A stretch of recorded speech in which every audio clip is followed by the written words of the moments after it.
आता हे डायनॅमिक्स बदलले आहेत आणि या डायनॅमिक्समध्ये सगळ्यात महत्त्वाचा घटक येतो तो म्हणजे NDA. तो एक सर्वात महत्त्वाचा घटक येतो तो म्हणजे भाजप.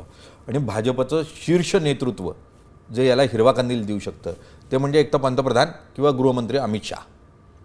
अमित शहांनी या पूर्ण विलिनीकरणाला हिरवा कंदील दिला होता का? यामध्ये आता पुन्हा त्या सगळ्या गोष्टी आहेत की हा हिरवा कंदील विचारण्यात आला होता का. बरं, या पुन्हा या सगळ्या गोष्टी या दादांबरोबर आहेत.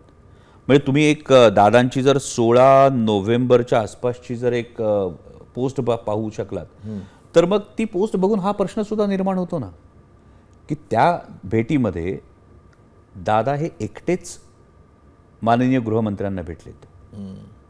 मग त्यावेळी त्यांचे राष्ट्रीय कार्यकारी अध्यक्षही नाही आहेत सोबत, त्यांचे प्रदेशाध्यक्ष, त्यांचे दिल्लीतले खासदारही नाही आहेत सोबत. जे यापूर्वी कधी घडलं नव्हतं ते त्या दिवशी काय घडलं नेमकं, त्यात काय असेल नेमकं, हे अनेक प्रश्न आहेत जे तुम्हाला आणि मला पडू शकतात. पण पुन्हा निष्पत्ती, जी चर्चा झाली, जो हिरवा कंदील दिला नाही दिला, विचारलं नाही विचारलं की दादांच्या मनात आणखी काही वेगळंच होतं.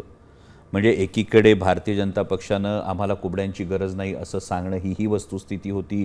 पुणे पिंपरी चिंचवडच्या निवडणुकांच्या जो सगळा प्रचाराचा काळ होता. कारण मला तिथं आठवत नाही इतर कुठलेही नेते, म्हणजे आपण काढून बघा, पुणे पिंपरी चिंचवडची जी निवडणूक ही दादांसाठी अत्यंत दादांनी जीव ओतून दिला होता. यामध्ये किती नेते होते हो प्रचाराला? नव्हते. मग यामध्ये कोण कोण प्रचार करत होतं? आपण जर व्हिज्युअल्स काढून बघितले तर तुमच्या सगळ्या प्रश्नांची उत्तर आहेत ना समोर.